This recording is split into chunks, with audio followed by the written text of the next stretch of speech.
Hello scholars, welcome back to my channel. आज मैं आप लोगों को बताने जा रहा हूँ कि फ्रेंड फंक्शन क्या होता है।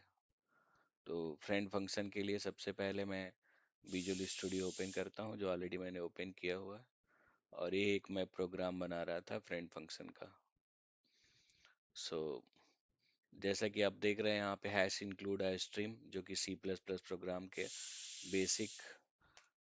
ओके। एंड उसके बाद हमने नेम स्पेस ले लिया। This is my class name friend demo. और इसके अंदर एक दो वेरिएबल, जो मेंबर वेरिएबल जिनको बोलते हैं, वो मैंने यूज किया हुआ है। और एज यू नो कि जो भी मेंबर वेरिएबल बिना प्राइवेट, बिना कुछ लिखे, ना पब्लिक ना प्राइवेट लिखते हैं, तो बाय डिफॉल्ट ये प्राइवेट होता है।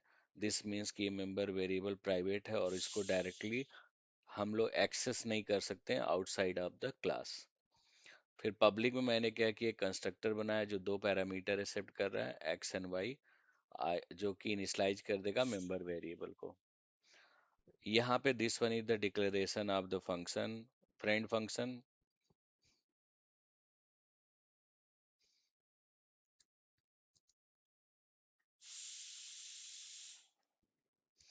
ठीक है, डिक्लेरेशन ऑफ फ्रेंड फंक्शन है। सो यहाँ पे फ्रेंड फंक्शन डिक्लेयर हो गया। और ये जो कीवर्ड है friend, that one is specify कि ये आपका क्या है, फ्रेंड फंक्शन है। अब जैसा कि आप लोग इसके पहले प्रोग्राम में देख चुके हो कि जब भी किसी क्लास के मेंबर फंक्शन को यदि हम outside of the class define करते हैं, तो उसके लिए we have to use the कि उसका रिटर्न टाइप, देन क्लास का name, and then scope resolution operator, and then function का नेम और पैरामीटर लिखते हैं। बट आप यहाँ पे देख रहे हो हमने डायरेक्टली void शो डेटा लिख दिया, जैसे कि नॉर्मल फंक्शन यहाँ पे बिना क्लास के कॉन्सेप्ट का यहाँ पे हमने किया। इसके अंदर बस जो पैरामीटर, क्योंकि हमने यहाँ पे पैरामीटर पास किया है, तो यहाँ पे भी पैरामीटर, जो कि एक फ्रेंड डेमो क्लास का ऑब्जेक्ट है, और इसके through we are getting the value.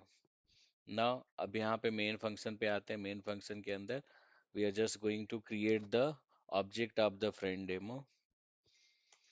Okay, f1, f2, or whatever name you want to give, fn give, and here I have to use the 12 comma 34.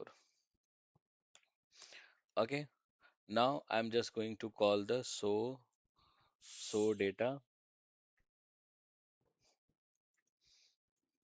और इसके अंदर हम लोग पास करेंगे fn।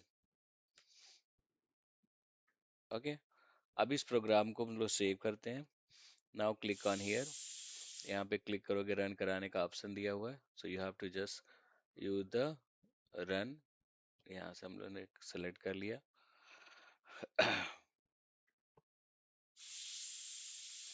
ठीक है, so now it is just going to compile successful. Now we are getting the output here.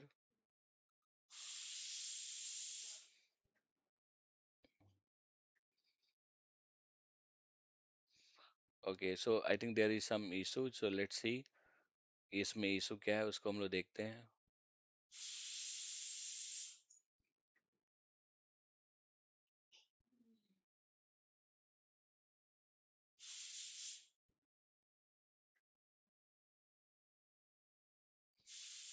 Okay, उसको नहीं, हमें यहाँ पे देखो आई की वैल्यू 12 एंड जे की वैल्यू 34 हो गया। तो कोई इशू नहीं था एक्चुअली, वो डीबग कर रहा था, तो उससे स्टेप दिए हुए थे कि कैसे लोड कर रहा है, क्या है। तो और यहाँ पे हमने यहाँ पे टर्मिनल पे क्लिक किया। Okay, so this one is what, this one is the friend function. Like real life में जैसे हमारे फ्रेंड होते हैं, उनके किसी भी, लाइक उनकी यदि प्राइवेट व्हीकल्स हैं, तो we can use it in same way. यदि सी प्लस प्लस क्लास के अंदर भी यदि किसी भी फंक्शन को हम लोग प्राइवेट, सॉरी, फ्रेंड डिक्लेयर कर सकते हैं। फ्रेंड डिक्लेयर करते हैं तो उसके थ्रू जो क्लास जिसके अंदर हमने उसको डिक्लेयर किया, उसके उस क्लास के प्राइवेट वेरिएबल्स को भी हम outside of the class access कर सकते हैं। This is the main use of the friend function. और फ्रेंड फंक्शन का जो मेनली यूज किया जाएगा, that one is inside the operator overloading, specially जब हम लोग angular operator, double angular operator, जिसको लेफ्ट रीडायरेक्ट ऑपरेटर या इंसर्शन ऑपरेटर भी कहते हैं, इसको जब हम लोग ओवरराइड करेंगे, सॉरी ओवरलोड करेंगे, then we are going to use इसको, या फिर राइट रीडायरेक्ट ऑपरेटर को देन उसको यूज करते हैं।